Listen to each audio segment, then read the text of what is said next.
Debo admitir que yo no sabía que tenía que decir estas palabras.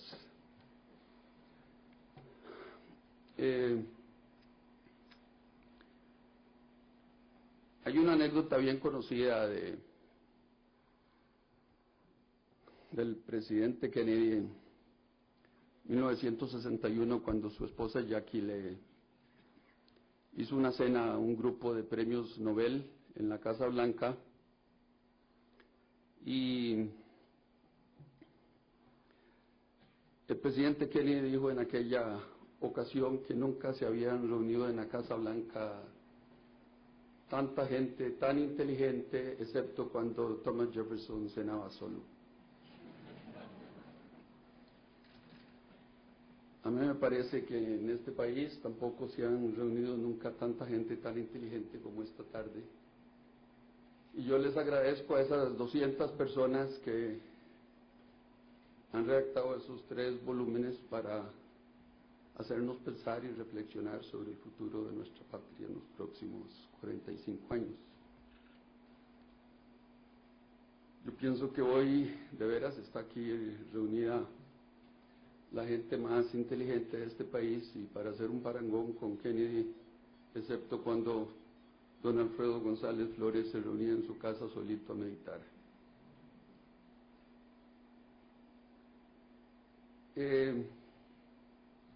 Vamos a estudiarlo y analizarlo, y yo les prometo a los autores que vamos a tomar en serio estas recomendaciones, estos objetivos, estas metas en los próximos 4 años, si Dios nos lo permite. Yo no sé cómo se puede traducir esto en realidad. Esa será la gran tarea. Hace 35 años yo me inauguré como ministro en la administración de don Pepe, bastante joven. Y don Pepe me pedía cosas al principio que yo realmente me sentía abrumado porque creía que nunca las podía convertir en realidad y complacer al señor presidente. Y un día le dije a don Pepe: mire, en alguna oportunidad se me acercó un 100 pies a mí, don Pepe, y me preguntó que cómo hacía, porque padecía artritis,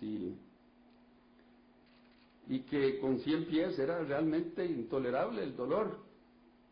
Y entonces yo le dije que me diera un tiempito y que le iba a consultar al Búho de la Sabiduría a ver qué podíamos hacer. Y en efecto le consulté al Búho de la Sabiduría y él me dijo: muy fácil, dígale que se convierta en garza con solo 2 patas y una la levanta, y la artritis va a ser solo en una pata. Entonces, cuando yo le contesté a don Pepe para la próxima pregunta que me hacía sobre algo que yo realmente no tenía respuesta, me dice: bueno, ¿y cómo se hace? Pues igual que cuando el 100 pies me preguntó, eso me parece inteligentísimo, pero ¿cómo me convierto en garza? Entonces yo le contesté: bueno, yo soy ministro de planificación, yo nada más le digo qué es lo que tiene que hacer, pero no sé cómo se hace. A mí me parece que vamos a necesitar de todos ustedes realmente para que nos digan cómo hacemos lo que ustedes nos están proponiendo. Al escuchar a Gabriel, por ejemplo, hablar de estas metas, muchas de estas metas las tocamos en campaña. Pienso que todos los aspirantes, los 14 aspirantes a la presidencia, hablamos de estas metas. Matrícula en ciencias e ingeniería como porcentaje de la educación terciaria. Yo decía, medio en serio, medio en broma, pero más en serio que en broma, que este país sería un país rico ya, un país del primer mundo, si tuviéramos 3 veces más ingenieros y científicos y una tercera parte de abogados. También cuando veo aquí los años de escolaridad, llegar hasta 11 años, 12 años, esa fue una de las principales promesas de mi campaña. Es decir, vivimos en un país donde de 3 niños o niñas que ingresan a primer grado, solo 3 terminan el bachillerato, y eso es una vergüenza nacional. Y eso solo se corrige no con sociología, sino con dinero, como todos lo sabemos. Y nos hemos pasado 4 años y el mejor testigo de eso y de ese sufrimiento es don Abel Pacheco, y no hemos conseguido una peseta adicional con nuevos ingresos.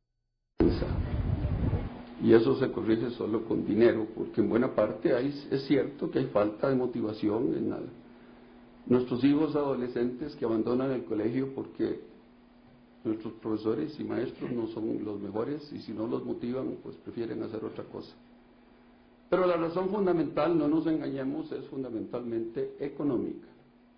De tal manera que, al igual que en Brasil, que en México y que en otras partes del mundo, si no le damos a las familias más pobres 40.000 colones, hablaba yo, mensualmente, lo cual vale más o menos unos 30.000 millones de colones anuales para que no abandonen el colegio. Y decía de manera figurada que esos jovencitos que nos venden tiliches en las esquinas, en los semáforos, o carteras para nuestros teléfonos celulares, donde quisiéramos verlos, es por supuesto a muy corto plazo, quiera Dios que para el 2010, sentados en su pupitre, nada más que en su pupitre en su colegio.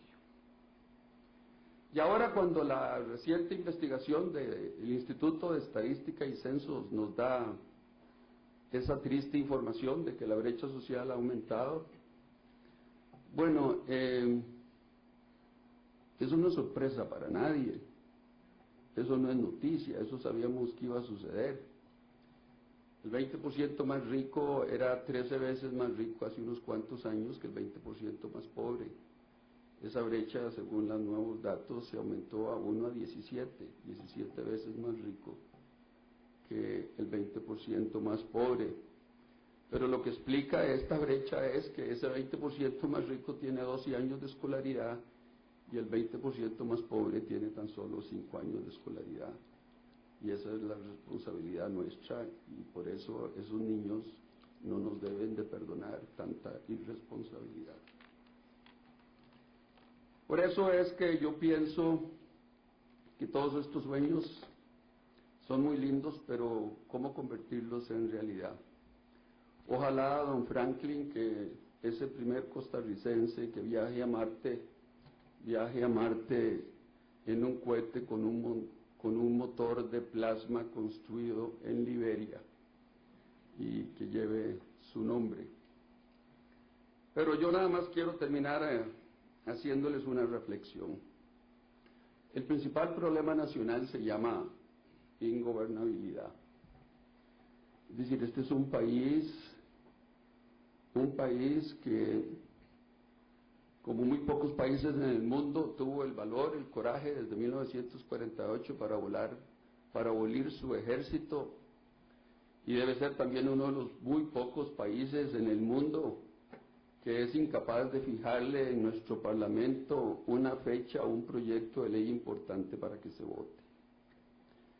Eso es imperdonable, y es imperdonable que seamos incapaces de ponernos de acuerdo en algo tan básico para que este país sea gobernable, para que las decisiones se tomen, no se pospongan. Tenemos años y años y años y años de posponer las decisiones y no querer resolver los problemas. Cuando ustedes nos hablan de estos países que nos citan aquí, Finlandia, Suecia, Noruega, Dinamarca, etcétera, Irlanda. Cuando yo estudiaba en Inglaterra, en el Reino Unido, el nivel de vida era 50 veces más elevado que el de Irlanda. Hoy Irlanda tiene un nivel de vida como promedio un 40% más elevado que el del Reino Unido. Es un país del mismo tamaño nuestro, 4 millones de habitantes. Nosotros exportamos 7.000 millones de dólares, ellos exportan 70.000 millones de dólares. Algo hicieron bien ellos y algo estamos haciendo mal nosotros, y lo peor es que ni siquiera nos damos cuenta para enmendar nuestros errores y hacer las cosas bien. He dicho tantas veces que en la vida se requiere más valor para coincidir que para discrepar, que yo creo que ya los costarricenses que tienen paciencia me han escuchado 35 años de repetir esta frase. Porque qué fácil es decir que no. Qué fácil es creer que el papel de la oposición consiste únicamente en oponerse para honrar la palabra oposición, en lugar de tener el valor para coincidir, para llegar a acuerdos y para poder así construir. Destruir es muy fácil. El que sabe construir es el albañil, porque sabe lo que le cuesta poner un ladrillo encima del otro, encima del otro, encima del otro. Y alguien puede llegar muy fácil y en segundos con un mazo destruir aquello que ha costado tanto construir. Y esto es lo que hacemos cada vez que somos incapaces de llegar a acuerdos.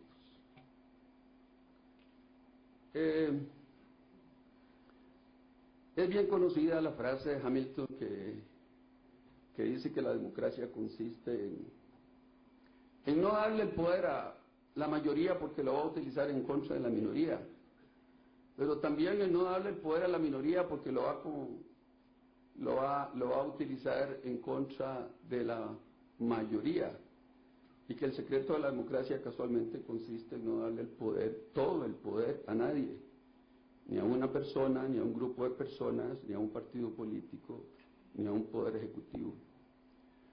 Pero hay cosas elementales en una democracia. Yo viví, lo cuento como anécdota, hace 20 años, cuando fui presidente, gracias a la confianza de este generoso pueblo. La experiencia en Estados Unidos, por ejemplo, de un presidente del Congreso demócrata con un gobierno republicano como el de Ronald Reagan.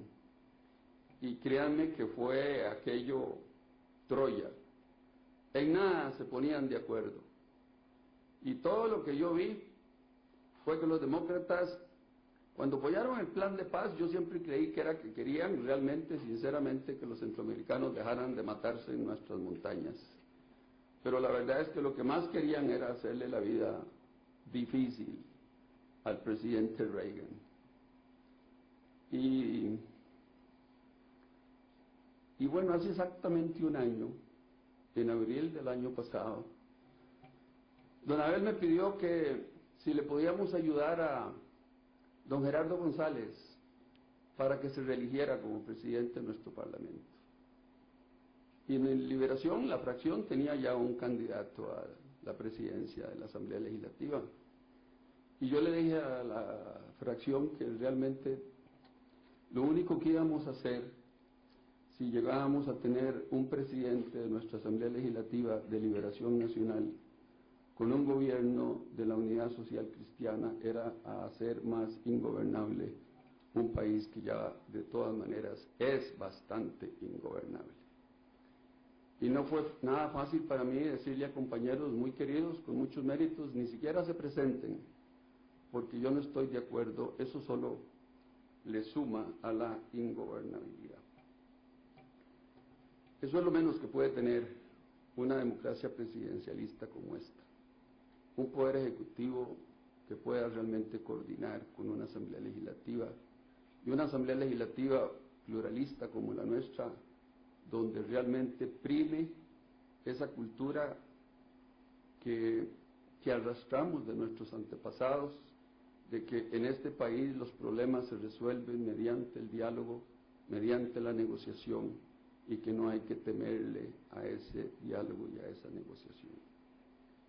Yo quiero terminar, don Franklin y demás compañeros, agradeciéndoles a todos ustedes y a don Jorge Manuel Dengo el liderazgo evidente en la elaboración de este plan que nos hará reflexionar a todos los que el pueblo de Costa Rica nos ha confiado su destino en los próximos 4 años y más allá.